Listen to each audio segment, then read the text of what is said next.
Hello everybody, today I have another video for you all, hooray, and it's been a while since I've posted again. Life has just been busy for a while. Like I said, I plan to explain all this once I eventually reboot my channel, but from this point on until I actually reboot my channel, my YouTube channel is basically dead, kind of. I'm not abandoning it or anything, it's found it hard to maintain it for a while. And also with the holiday season coming up soon, it's just become increasingly more and more hard. But it's not really a problem, and it's not really something you have to worry about. So in front of us, we have the Ollivanders and Madame Malkin's robes set. I picked this up for about $90 with no Black Friday deals on it for some reason, even though I feel like it should have had some deals on it. But I'll get into that later. This set has a pretty healthy amount of minifigures, standing at 6 minifigures. And also has two extra things that are kind of thrown into the set. And I'll talk about these in a minute. But just looking at the minifigures real quick. So the first two characters I'll talk about are these two just generic witch and wizard characters. On the box they're literally just called witch and wizard. Like they literally have no names. I don't think they're based on anyone in particular, and I'm pretty sure all their pieces are reused assets. Because I'm pretty sure that's an Ant-Man face on there.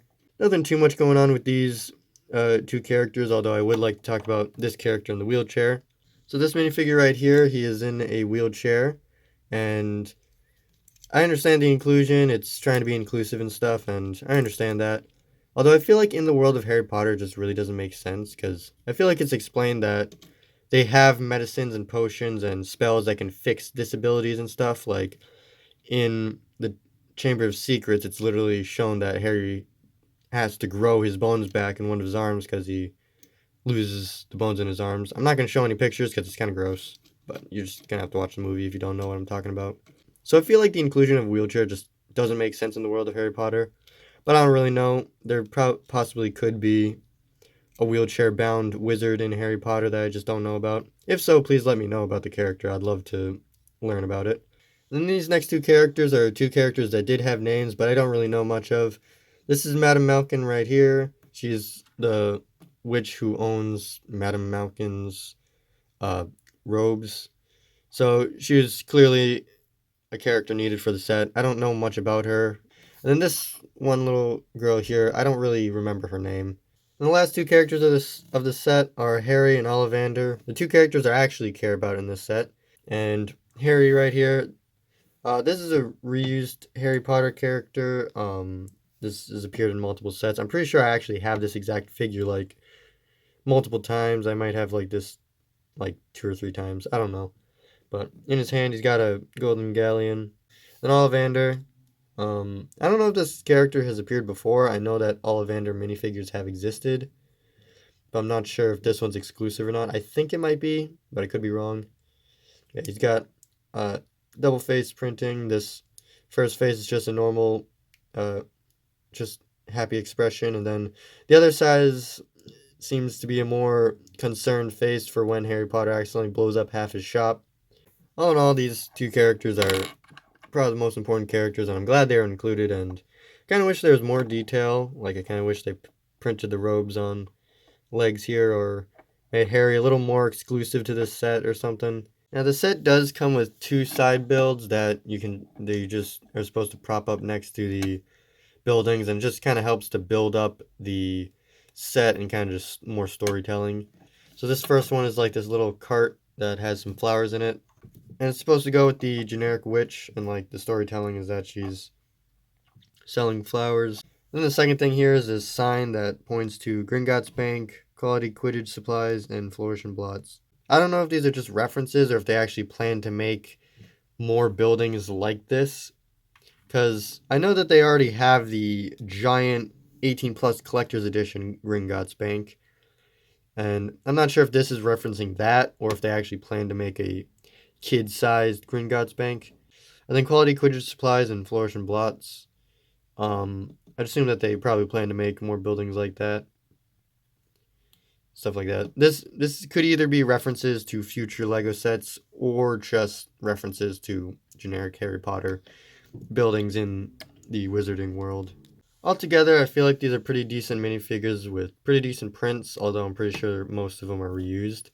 I kind of wish LEGO did more of the generic witch and wizard characters like this, because we just get so many like Harry, Rons, and Hermiones that it kind of just fills up our collection, and you just don't need that many Harry Potters. So I feel like they just need to include some more just generic witch and wizard characters.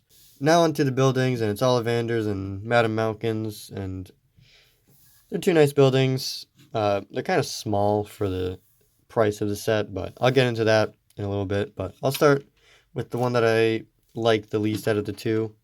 One of the reasons why I kind of dislike this one a little is because the three different shades of purple going on. We have purple on purple on purple on gray on dark gray. It's kind of a lot of colors going on, and none of them really fit. The two grays kind of just fit together, and they kind of just blend together.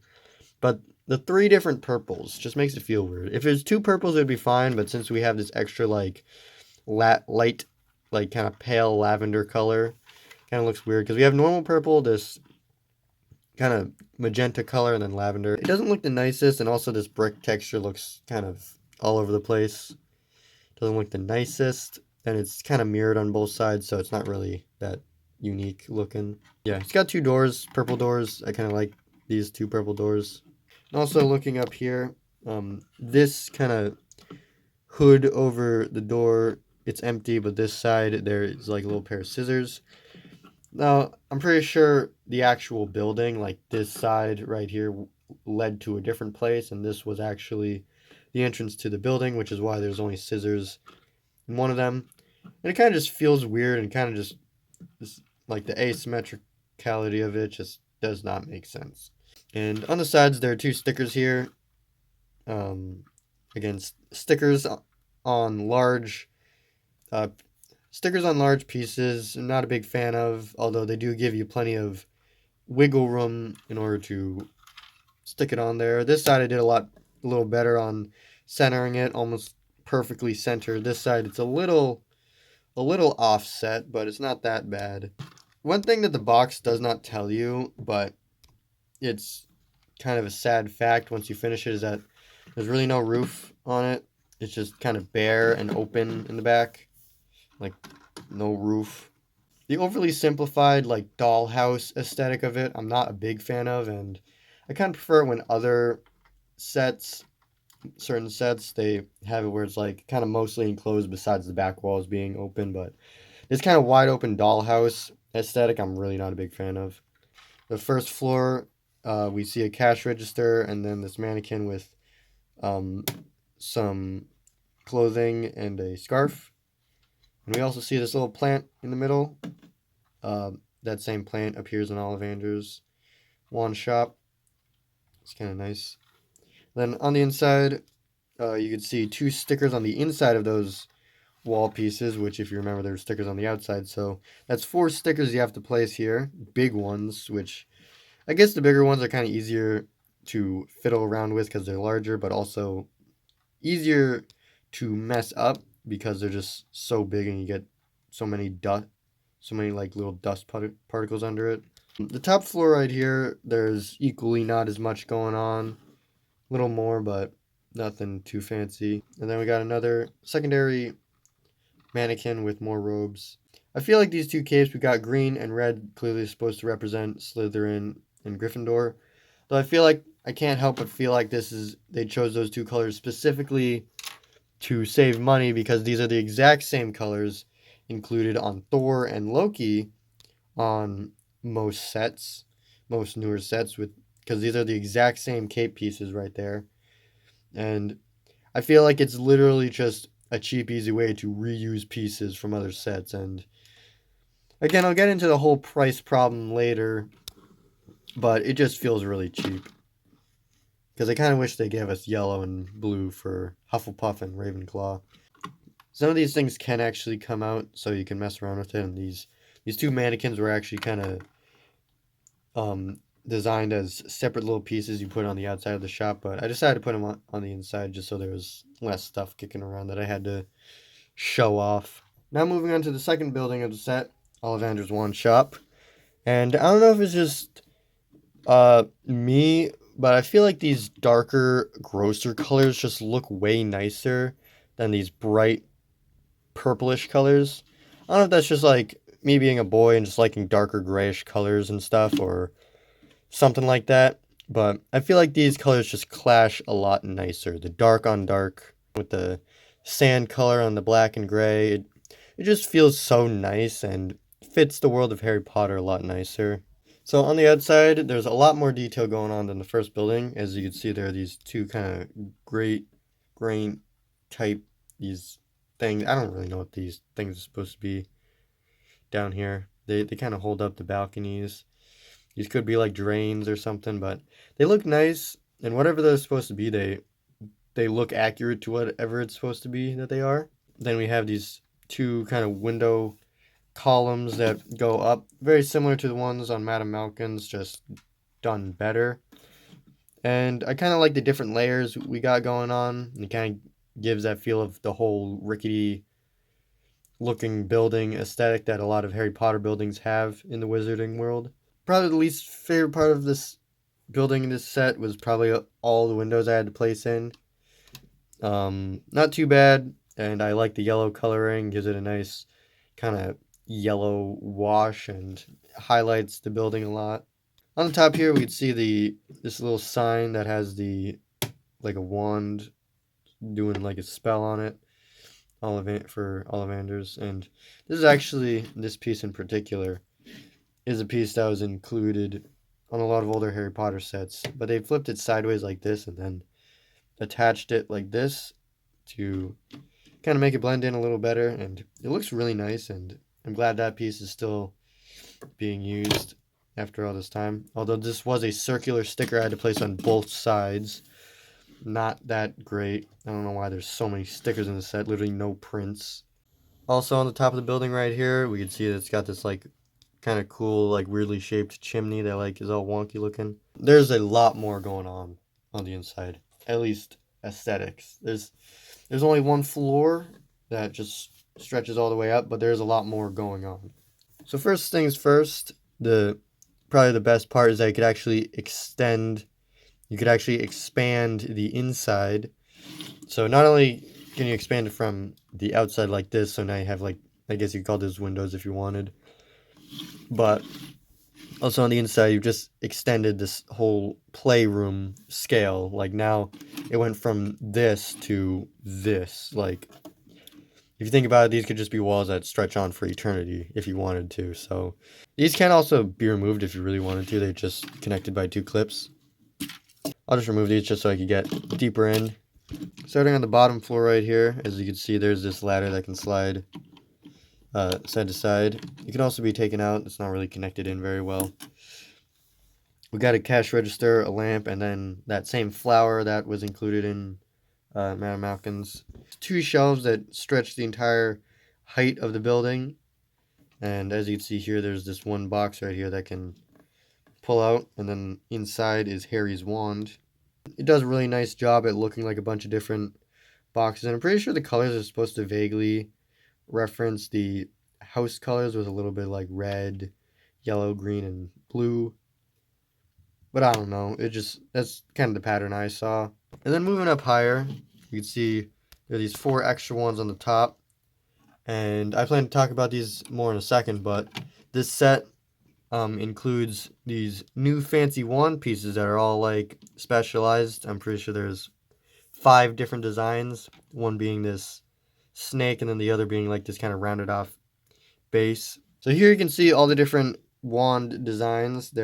Like I said, there's 6 in total. You got this rounded base wand right here, and you got this kind of twisty wand right here. Then you got this curved wand, and you got a flat base, kind of similar to the rounded off one, but it's flat. Then we got this weird kind of handle type one with a weird handle type base. The last one, we have this kind of snake looking one, which looks pretty cool. But yeah, this set has it in 2 colors, normal brown and kind of, I don't know what this color is, just call it oak color or something. I think it's called medium nougat or something. And these 2 top things right here can actually be removed. These are supposed to be display shelves that are supposed to be sat on the outside of the building like this. Madam Malkin's right here. The two mannequins, you're supposed to like pop them outside like that. And it's supposed to basically expand the playing area and make it feel a little more open. Speaking of expanding the play area, these two buildings can actually connect. Just like that. And these buildings are supposed to connect with another set. It was like Weasley's Wizarding Wheezes and then another store that I can't remember. But it was like a two building set like this, and I'm pretty sure it was actually larger than this one. On the inside, it's basically the same with them together. The most common way that people like to compare prices of Lego sets is just kind of compare the price to the amount of parts in the set. Normally it goes for like every 10 pieces is about $1 or less or something like that, or like every one piece is like 8 cents or 10 cents or something like that. And the thing is, with inflation happening everywhere, it's been happening for multiple years, prices have just been going up, and I feel like it's getting to the point where Lego is getting way too greedy about it. Like, in this scenario, it's a good way to use that, but I feel like the whole price to part ratio just doesn't work in all situations, because just because there are 900 pieces in a $90 set that you might be buying, is it really worth that $90? Like, just think of the value of the set, like, in particular. Like, one set that I feel like was worth $70 would have to be the Bat Tumbler set that came out earlier this year or something. And it came with one of those buildable figures, and it had these big, massive tires. And I feel like that set made sense for it to be $70. I don't remember what the price, or I don't remember what the piece count was, but the piece count was kind of minimal for the price. But I feel like a set like that, it's a set that everyone's gonna want. It's a Batman set. It's got these big fancy tires which are expensive to make, and a set like that makes sense. I knew it was expensive and I wanted to pick it up before anyone else did because I knew it was gonna be a valuable set. So even though it might be overpriced now, it might shoot up in value way later on, making the original price seem more reasonable. But with a set like this, it clearly is not going to shoot up in price. The moment it leaves store shelves, it's probably going to only lower in value. Any value it does gain is because it was an expensive set when it came out. And yeah, rant over. If you enjoyed today's video, please leave a like and subscribe. And uh, like I said, I plan to reboot my channel, and I know you might not understand what that means. You'll understand eventually once the reboot happens. But yeah, until next time, bye-bye.